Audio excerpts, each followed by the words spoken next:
اللي هو بوزو فجأة لقوا دكتور يحيى الفخراني بيتقال له انجغ يا كربوزة عشان يجي بقى سكور في الاخر تعادل. عندك sudden death.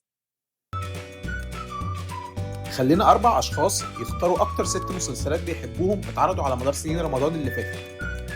قعدنا معاهم وخليناهم يقيموا المسلسلات دي علشان يختاروا المسلسل الاقرب لقلبهم في الاخر، وكمان يدافعوا عنه عشان يكسب يبقى هو المسلسل الافضل فيهم كلهم. ازيك يا مريم، عامله ايه؟ ازيك عامل ايه؟ ايه الاخبار؟ كله حلو. بصي احنا النهارده هنلعب لعبه على مسلسلات رمضان القديمه. ماشي. انت اخترتي المفروض 6 مسلسلات، 3 من قبل 2010 و3 من بعد 2010. والمفروض ان ال6 مسلسلات دول هم الاقرب لقلبك وانت بتحبيهم وعندك اسباب معينه انت اخترتيهم عشانها. اوكي فاحنا هنلعب لعبه كده بسكور. تمام. قدامك في 18 ظرف. ال 18 ظرف دول فيهم 18 سؤال او 18 هنت، يعني موضوع هنتكلم فيه بخصوص ال6 مسلسلات اللي انت اخترتيهم. وهتسحبي واحد بالرقم اللي انت تختاريه، وهندردش بقى بعض بقى على المسلسلات وهتدي سكور لكل حاجه انت بتتكلمي عليها. في الاخر هنجمع وهنقول السكور ده في الاخر، بحيث ان نعرف من ال6 ايه المسلسل اللي انت اديتي له اعلى سكور. اوكي. وده اللي انت هتكملي بيه حياتك بقى خلاص. ماشي. اوكي يلا نبدا. ماشي. اسحبي بقى اللي انت محتاج او اللي انت شايفاه مناسب.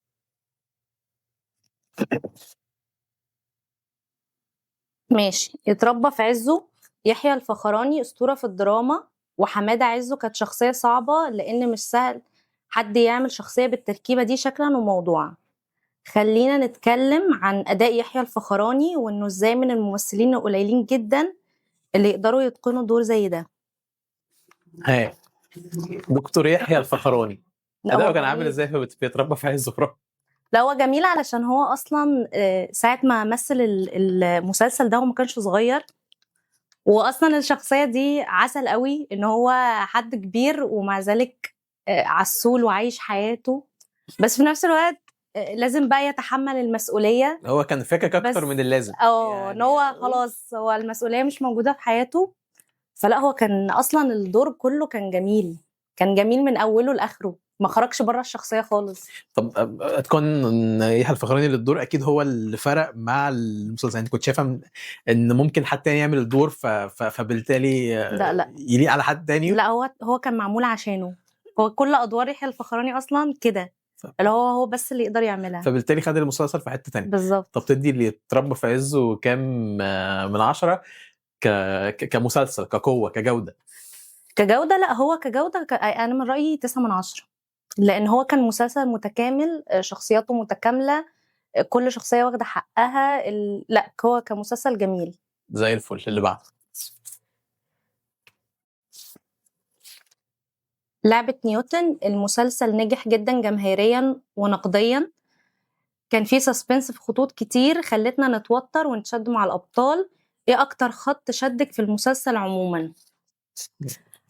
واحلى حاجه في مسلسلات منى زكي ان هي بتتهاجم من قبل ما بتنزل اصلا. من قبل ما تقول بسم الله يعني كده انت بتبقى بتتفرج ومتحفز اصلا انه انا همسك غلطه على المسلسل، بس هو المسلسل ده حبيته قوي. بتستحمل كتير يعني. لا هي يعني الموضوع كان غريب قوي، بس انا اكتر حاجه عجباني في لعبه نيوتن هو مؤنس.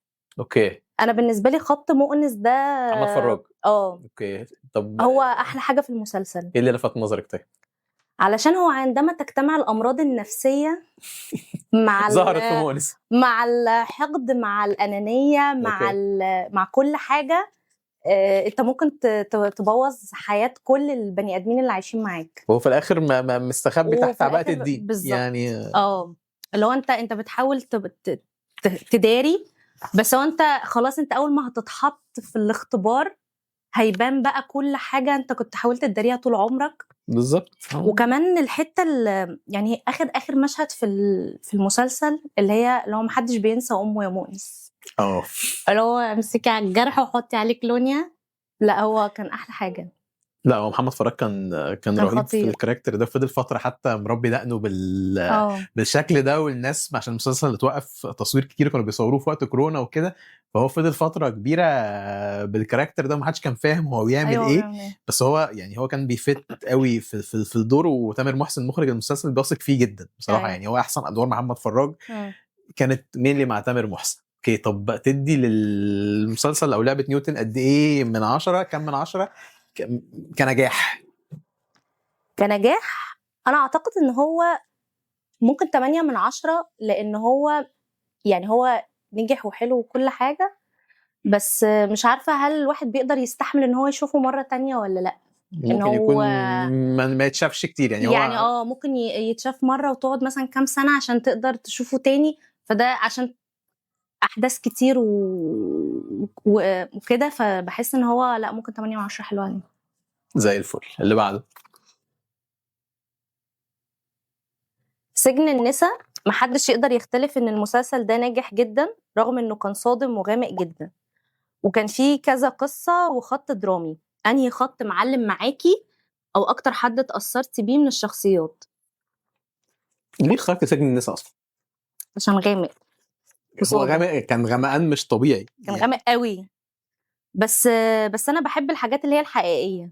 اوكي. يعني هي قصة اولا، يعني فكرة ان احنا بنتكلم عن سجن النساء، مش متذكرة ان حد اتكلم ما عنه قبل ما كده. اتكلموش عليها بالتفاصيل دي وبالعمق ده. والتحول في كل الشخصيات، من شخصيات طيبة غلبانة تعرضت لظلم، حولتها للإكستريم. اوكي. وحتى الشخصيات، يعني مثلا حتى شخصية اللي هي المعلمة، اللي هي كانت مخدرات وقوية وكده، تعرضت للظلم اوكي. والخيانة من جوزها ومن الست اللي هي عطفت عليها، أو البنت اللي عطفت عليها في السجن.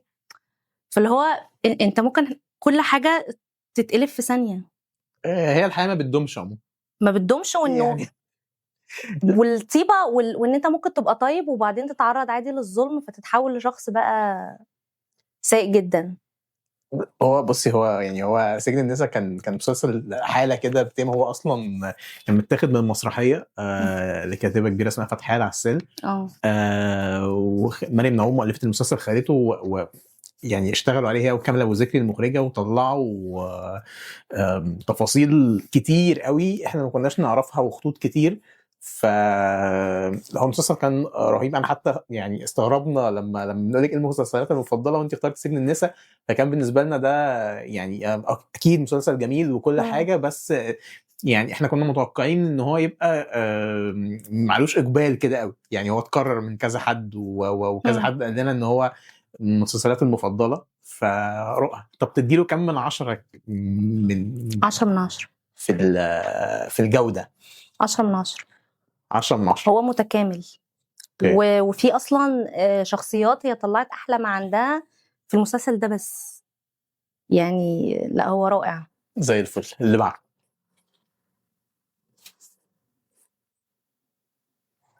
الوصية من المسلسلات اللي بتتعاد مشاهدتها كتير ومميز وميمز للصبح. اوكي. فاكرة ايه منها، وايه اكتر حلقات بتحبيها؟ الوصية ده كان يعني كان حالة كده أول ما اتعرضت. ايوه. احنا كلنا رحنا معاها. لو لسه انا في كنت الوصية برضو والميمز فاكراها؟ فاكره ميمز اللي هو يعني فاكره حاجات اللي هي لما الناس بتقولها وكده، بس هو اصلا هو نفسه الحلقه كلها بتبقى من اولها لاخرها هي اوكي. حاله كده لذيذه. فلا، هو كان من المسلسلات الجميله قوي. زي الفل. طب تدي الميمز هي مؤشر للنجاح الجماهيري عموما يعني، وان هو بيبقى معلم مع الناس؟ اعتقد هو اكتر من ميمز ان هو كلهم بيضحكوا طبيعيا، يعني هو دي حقيقة. طبيعيين كده وبيضحكوا، وهم تحسهم ان هم بيشتغلوا براحتهم، هم مش بيمثلوا، هم دي شخصياتهم وهم كده لذاذ وعلى طبيعتهم وبيقضوا وقت لذيذ. على مستوى النجاح تديله كم من 10؟ اعتقد هو 10/10. بياخد 10 من 10. هو ياخد 10/10. سجل يا مصر. زي الفل.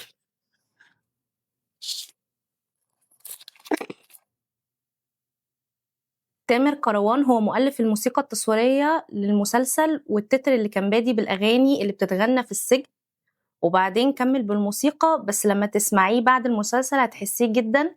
بس فاكرة أول مرة سمعتيه حسيتي بإيه؟ انت عموما التترات بالنسبة لك حاجة مهمة يعني؟ ده سجن النساء التتر بتاعه كان مزيكا. اوكي وكان تامر كروان هو مؤلف موسيقى مشهور هو اللي عاملها. بتفرق معاكي انك تسمعي مزيكا حلوه او انت تخشي في العالم بتاع المسلسل ولا؟ هو الفكره ان هو اصلا المسلسل بتاع سجن النساء غامق. اوكي. فهو الموسيقى هي بتفرش لك فرشه اللي هو انت داخل على سواد. اوكي. فانا يعني انا بالنسبه لي موسيقى التتر ممكن بالذات في سجن النساء اسمعها كده اول حلقه وبعدين سكبت عشان هو في اوريدي سواد جوه فمش ناقصه. بس هو من الموسيقى الحلوه يعني هو تحس ان هو بيناسب الحاله بتاعت المسلسل لايق عليها. هو اعتقد كمان كانت الموسيقى بتشتغل بتاعت التتر في وسط الحلقات اكيد ما هو الموسيقى التصويريه بتبقى فهو برضه هو عامل حاله في المسلسل. فلا هو تدي التتر كام من 10؟ اعتقد 8 من 10. زي الفل. اختار ايه تاني؟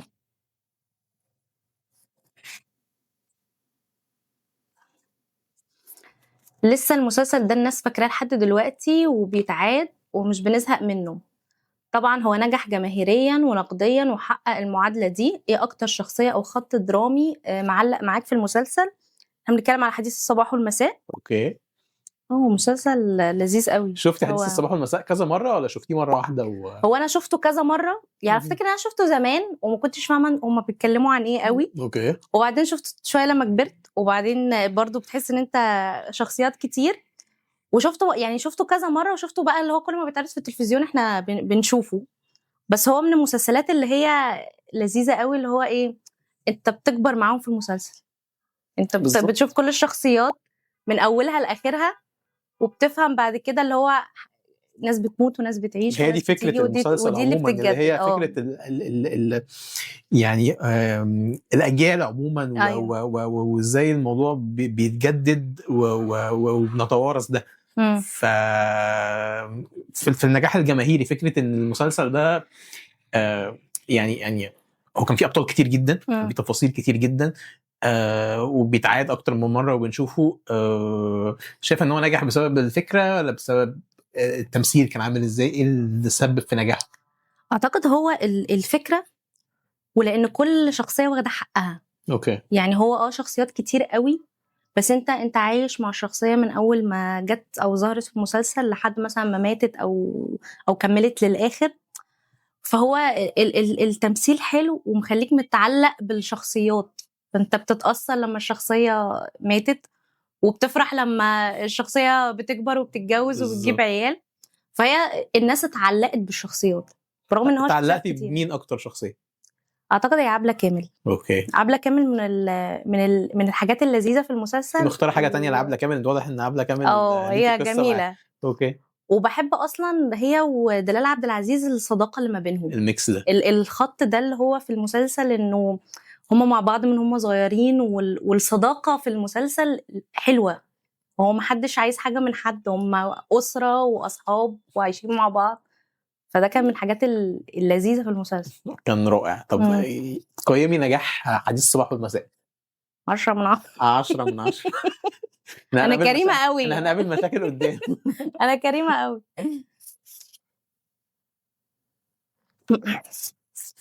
مين اكتر اداء اتاثرت بيه عموما في اين قلبي؟ كلمينا. شخصيه وصال اللي قدمتها عبلة كامل شخصيه كانت مركبه وفيها تفاصيل كتير قوي. هو اين قلبي كله كمسلسل بقى كجوده كاداء تمثيلي. يعني لسه كنت بقول لك هي جت بالصدفه وراها على طول عبلة كامل ووصال وصداقه وكان في علاقه صداقه كويسه يعني جميله جدا ما بين فاتن ووصال في عين قلبي. شفتيها ازاي؟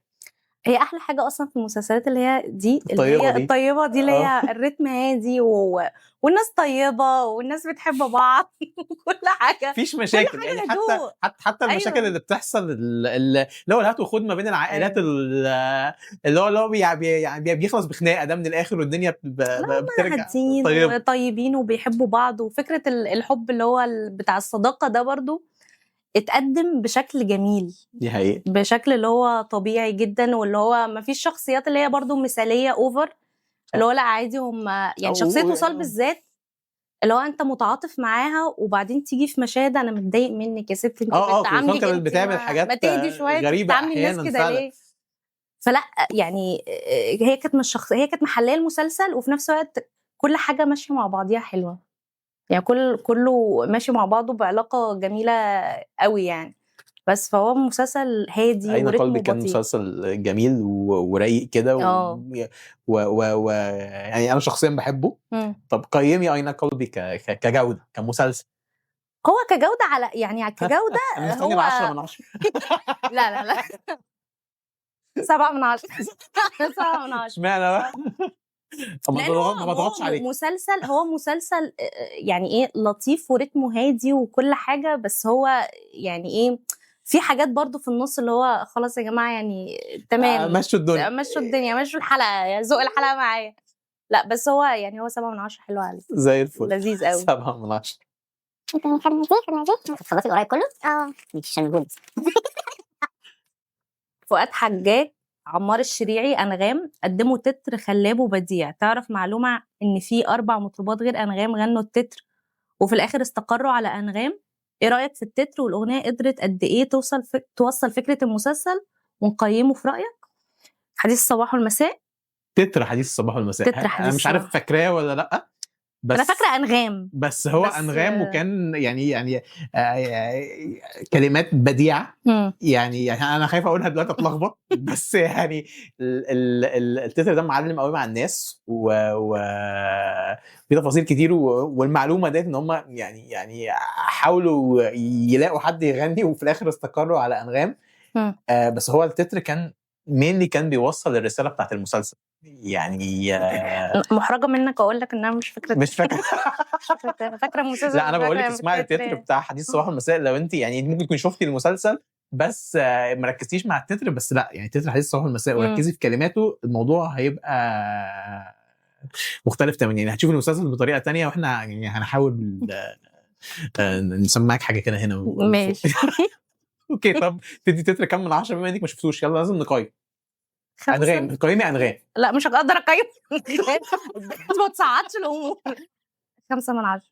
5 من 10. 5 من 10. تظلميه، ما تدي له 10. انا اصلا 5 دي عشان عمار الشريعي. انا طب بقول لك حاجه، ما تدي له 10 تمام. اوكي. وتثقي فيا. ما انا اللي بقيم. اديني فرصه اقيم عادي. 5 من 10. 5 من 10 خلاص. زي الفل.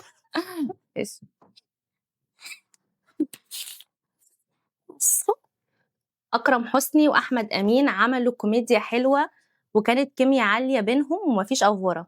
انت رايك ان الكوميديا في المسلسل ده كان فيه جزء كبير ارتجال ولا كان سكريبتد؟ لا اعتقد كان سكريبتد. الموضوع ده كان شائك جدا يعني وقت عرض المسلسل تمام. احنا يعني كنت بتكلم مع ناس اصحابي وكده، ده هم شايفين ده هلس، شايفين دول ناس بيطلعوا. لا ما هو اصلا الكوميديا لما بتبقى متظبطه بتطلع حلوه. اوكي. يعني بالعكس احيانا كتير اللي هو الهرجله يعني وان احنا نفتح الكاميرا وندور ونقول ده، لا بس هي الكيمياء ما بين الممثلين كانت حلوه. اوكي. فهو ده اللي يبقى باين وتحسسك فعلا ان هو مش سكريبتد. بس انا اعتقد انا شخصيا انا كنت شايفها يعني هو هلس منظم. فهو سكريبتد، هو جزء كبير جدا، او على الاقل الحكايه مكتوبه احنا عارفين هنعمل ايه. أيوه. فاهم ازاي؟ هم بيرتجلوا بس يعني في نطاق ضيق يعني. فانت شايف انها سكريبت؟ انا شايف انها كده اصحاب زي الفل. تدي العمل ككواليتي كجوده قد ايه؟ 8 من 10. 8 من 10 زي الفل.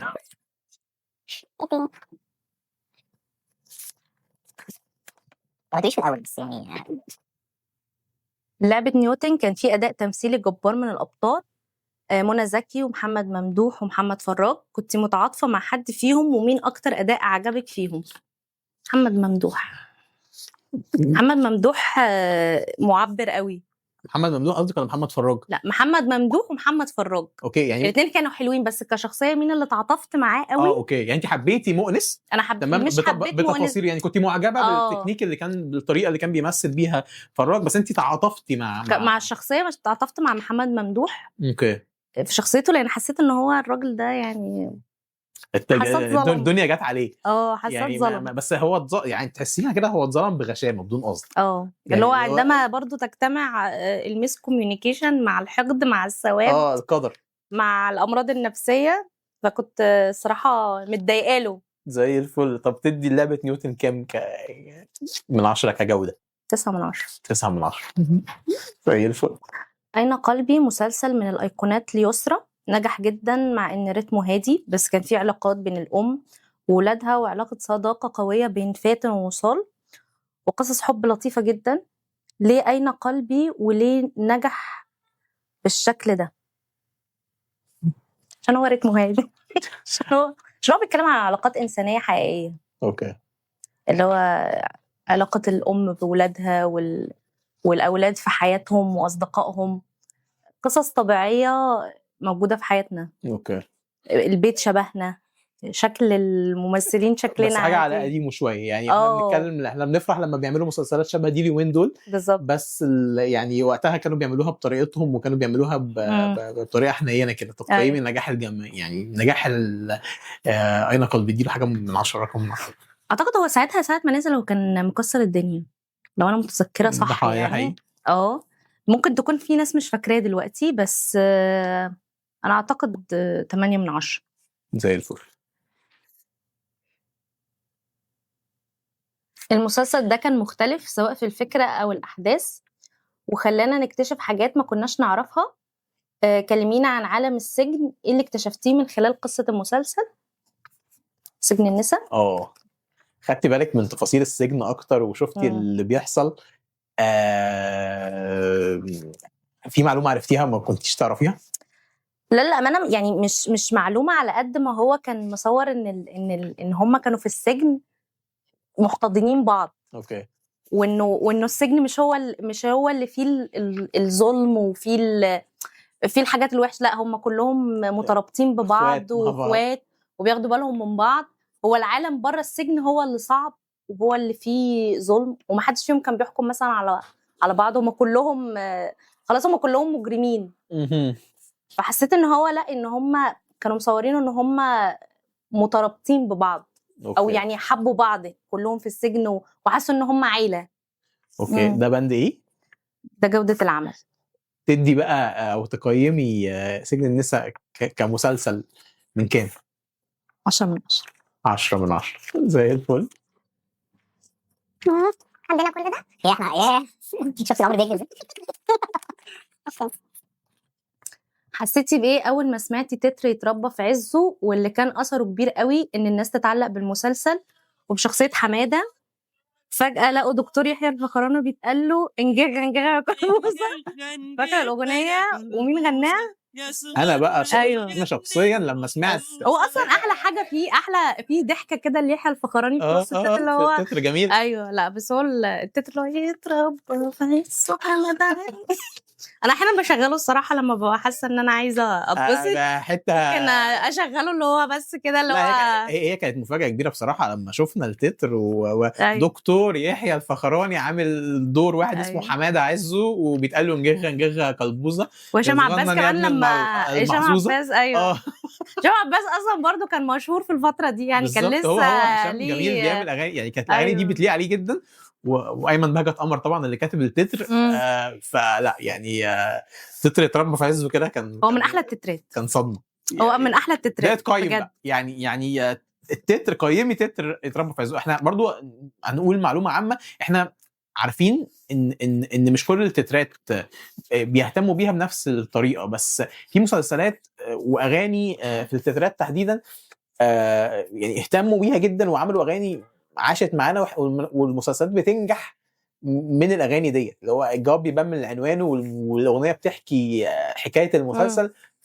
فمهم جدا احنا نقول من نفسنا ان التتر مهم يعني نرجع نهتم بيه زي زمان يا جماعه. دلوقتي في حاجات كويسه بس مش زي بتاعت زمان. ايوه. فتدي التتر كام من 10؟ رب فايز انجغه قلبوز 9/10. زي الفل. 9/10. اكيد في حاجه 10 بس يعني لا بس هو جميل كده. في ايه تاني؟ اوكي. موسيقى التتر لأين قلبي كانت خلابة وبديعة، فاكراها؟ تأليف موسيقار الرائع ياسر عبد الرحمن، تعرفيه؟ بالمناسبة التتر كان فيه ظهور أول وبدايات لنجمتين كبار دلوقتي، توحة وفرح. أكيد طبعا. مين بقى توحة وفرح؟ مي عز الدين أيوة. ومنى شلبي اصلا كانوا كوتشي خالص في المسلسل. كانوا لسه خالص بيقولوا يا هادي. واو. يعني في بداياتهم تماما كانوا جمال. هما كانوا عسل قوي وكانوا طيبين وملامحهم رقيقه قوي كده وكانوا من الحاجات اللذيذه وبرغم ان شخصيه توحة كانت هايبر بس هي صعبت عليا في اخر المسلسل. ما دايما عليا. الناس الهايبر دول لما ليهم وقعه أيوة. بيجابوا ارض احنا بنحن. صعبت عليا. بس انا التتر الامانه مش هو التتر جميل. التتر هادي كده ولذيذ. المزيكا بتاعته جميله لما رجعنا نسمعه تاني حتى جميل كده وحنين زي حنيه المسلسل. وياسر عبد الرحمن ده يعني برضو لو ما تعرفيهوش فدوري على ياسر عبد الرحمن. ده راجل عمل كل الموسيقى التصويريه وكل الاغاني العظيمه بتاعت التترات الحاجات القديمه. ف لو انت فاكره حاجه كده قولي لي يعني ادي التتر كام من 10. لا انا مش فاكره التتر للامانه خالص. يعني انا فاكره المسلسل على طول. اديله افريج اي حاجه يعني. ممكن اعتقد 7 من 10. تعتقدي؟ اعتقد ممكن يودي اين قلبي في حته وحشه بس انا مش فاكره التتر. التتر ما علقش معايا. خلاص يبقى 7 من 10.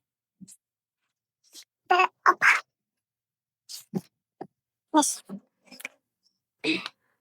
تكملة لأن الناس حبت يتربى في عزه جدا. بيتقال إن ليلة آخر حلقة مصر كلها عيطت لما ماتت ماما نونا.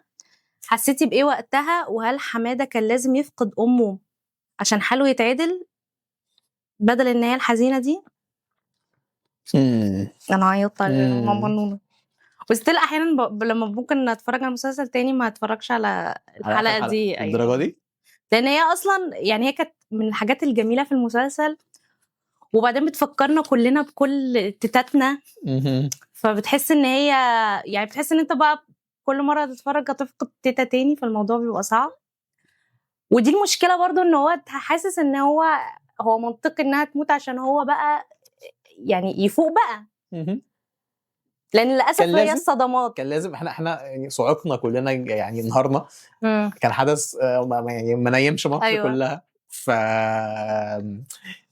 يعني كان لازم غالبا كان لازم غالبا. ايوه ما دي المشكله. انت بتحس ان هو كان على طول مسنود عليها وعلى طول معتمد عليها وهي على طول هي اللي هتطبطب وهي اللي هتقول له. بس يعني برضو اللي هو ما كانش لازم برضو تموت وهو زعلانين من بعض ومتخانقين. اللي هو ما كانش ينفع طبطب. هي في الاخر بتحبه. أيوة. يعني محبتها ليه بانت طول المسلسل. فهي يعني هي راضيه عنه بس هو يعني القدر. أيوة. للاسف. وطبعا الموضوع ده كان يعني يتكلموا فيه بعد كده ان الكاتب يوسف معاطي مؤلف المسلسل هو فقد والدته برضو في فترة قريبة من المسلسل وكان يعني كان بيريليت بقى الإحساس وكتب الموضوع. فالموضوع عشان هو حقيقي طلع بالطريقة دي. وطبعا يحيى الفخراني أيوة. كان فظيع. مشهد البليلة أيوة. وهو بياكل بليلة ده كان ما نقدرش ننساه. أيوة. يعني الجماهير فرفرت. ما ينفعش نعمل دايما كل ما تطلبه الجماهير. ما ينفعش يعني لا يعني بس قصدي يعني ان ده اكتر حاجه سمعت مع الناس. فقيمي النجاح الجماهيري اللي يتربى في عزه. 10 من ناس كريمه قوي يا بابا. حلو.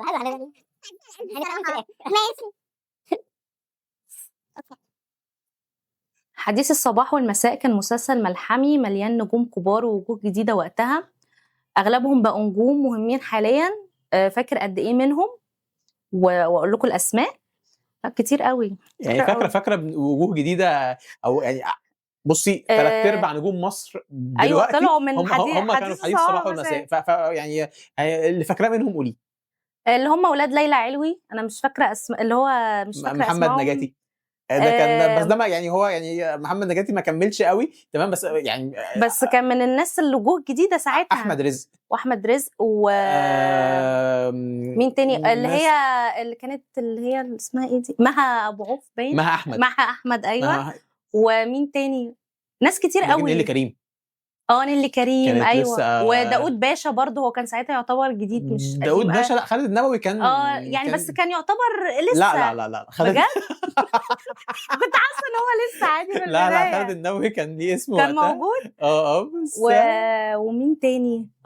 وفاروق ابن فاروق الفيشاوي. فاروق الفيشاوي. ايوه كان جديد. وهي برضو منى شلبي في منى شلبي كانت في حديث الصباح ايوه والمساء. كانت لذيذه برضو، كانت صغنطوطه. 3/4 نجوم أيوة، مصر في ناس كانوا كتير موجودين قوي، في حديث كتير الصباح قوي. والمساء، يعني ممكن ننساهم كلهم. انا عارفه، فاكره كمان عماله افتكر اشكالهم بس مش فاكره اساميهم. ماشي. وعمل زي ده كان مغامره كبيره انتاجيه من العدل جروب، وهي اصلا روايه نجيب محفوظ، بس محسن زايد هو اللي يعني حولها لمسلسل، عمل لها مسلسل، وده احلى حاجه هو عملها يعني. هي رغم ان الناس قرت كتير يعني المعروف ان الروايه كانت صعبه جدا، وان هو عشان خاطر يصيغها ويحولها للمسلسل دي كانت حاجه تحدي كبير ومغامره كبيره. هو السؤال ده عن فكره ان انا اخد ريسك، تمام، واروح الزمن ده واجيب كميه الناس ديت، طبعا مسنودين بناس كبيره، بس انتاجيا الموضوع ده مش سهل تمام. ايوه. فاكيد اثر، يعني يعني لو كانوا هم مش فيتد في الكاست وفي المسلسل، كان هو ريسك كبير، كان ممكن يودي المسلسل في حته تانية. أيوة. بس هو يعني ده وداه في حته تانية، بس حته جميله. وهي عامه الروايات لما بتتحول لمسلسلات او افلام بتبقى تحدي. يعني انت لو عرفتي ان في روايه اتحولت لمسلسل او لفيلم، ده بيشدك يعني؟ بحس ولا احيانا لا لو يعني برضو هو لو انا مثلا شفت الفيلم قبل الروايه، ممكن على حسب بقى، لو الفيلم اتعمل او المسلسل حلو يشدني ان انا اقرا الروايه. اوكي. احيانا بقى لو في روايه انا قريتها ولقيتها اتحولت فيلم، ممكن بيبقى شويه صعب، انه بيبقى عندك اكسبكتيشنز معينه، انت اوريدي بنيت الروايه في دماغك، صح، فبتبقى بقى قاعد متحفز لهم، اللي هو يلا هنشوف انتوا عملتوها زي ما في خيالي ولا لا، فالموضوع بيبقى فيه تحدي. زي الفل. قيمي حديث الصباح والمساء كمسلسل. المسلسل ظهر للنور بشكل اعتقد يليق بالحدث العظيم. اعتقد 7/10. لان هو على قد ما هو مسلسل، بس انا ما قريتش الروايه للامانه يعني. اوكي. بس كان في كذا ناس بتتكلم انه لا، كان في شخصيات فيها عمق اكتر ما بانش يعني. لما بشوف الريفيوز وبشوف الاراء او بسمعها او كده، ولما في حاجات ببقى بدور عليها، لا، ان كان في شخصيات فيها عمق اكتر ما بانتش بالشكل اللي يخدمها اكتر في المسلسل. ما استرسلوش يعني في الكاركترز زي ما انت بتقولي. بالظبط. من كتر الناس الكتير اللي كانت موجوده والاحداث، فاللي هو في شخصيات ما كانتش واخده حقها. 7/10. 7/10. قربنا خلاص ان شاء الله. التتر في لعبة نيوتن كان مركز على بندل نيوتن اللي بينفذ نظرية لكل فعل رد فعل مساوي له في المقدار ومضاد له في الاتجاه. تقدري تقولي لنا ده علاقته ايه بفكرة المسلسل؟ ولا انا عارفه ان هم اصلا ما كانوش هيسموه لعبة نيوتن في الاول حاجة زي كده، وكانوا هيسموه اسم تاني، وبعدين هم رسيوا على الاسم ده. بس هو كل فعل رد فعل، هو مش كان فعل، هم كانوا عمالين يخبطوا في بعض طول المسلسل. هو ده المغزى من الموضوع، ان هم رمزيه التتر، ان هم جايبين او سموه لعبه نيوتن، والبندول بتاع نيوتن. هو لو اخدتي بالك المسلسل كله كان هو رايح جاي يعني هو انا بقى منى زكي بتعمل حاجه، فرد فعلها عند محمد ممدوح. أيوة. على حسب الحاجه. أيوة. ديت بيبقى شكله عامل ازاي، فراج بيعمل حاجه فمنى بترد ازاي، كل واحد وكلها غشمات يعني. أيوة. انت يعني هو حاجه مترتبه على حاجه. بالزبط. تمام. وتحسي ان غشمتنا تمام هي اللي بتودينا لقدرنا بالظبط في الاول وفي الاخر. فدي كانت فكره التتر. يعني لو فاكراه شويه تمام، تديله كام من 10؟ اعتقد 7/10. 7/10 زي الفل.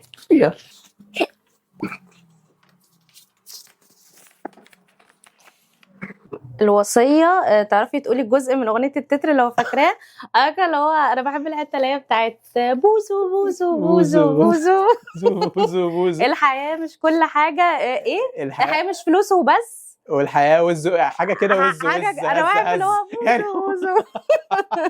كان احمد امين واكرم أيوة. حسني وكان في حد معاهم، بس هي كانت اكنها ريم مصطفى، بس أيوة. هي ما كانتش هي يعني. أيوة. مش فاكر اسمها دلوقتي، بس هو من التترات الجميله. تتر جميل، وحتى الصور اللي فيه بتبقى لذيذه، جرافيكس. ايوه، حاجات جميله قوي، حلوه قوي. كم من 10؟ 9/10. 9/10. مريم، احنا هنقول لك السكور النهائي. ماشي. بعد ما قيمتي هيطلع لك المسلسل الاقرب لقلبك واللي انت اخترتيه تكملي بيه الطريق. اوكي. في المركز السادس اين قلبي 22 نقطه. ماشي. في المركز الخامس يجي وراه حديث الصباح والمساء 22 نقطة، تعادل برضو. في المركز الرابع يجي لعبة نيوتن 24 نقطة. ماشي. في المركز الثالث يجي الوصية 27 نقطة.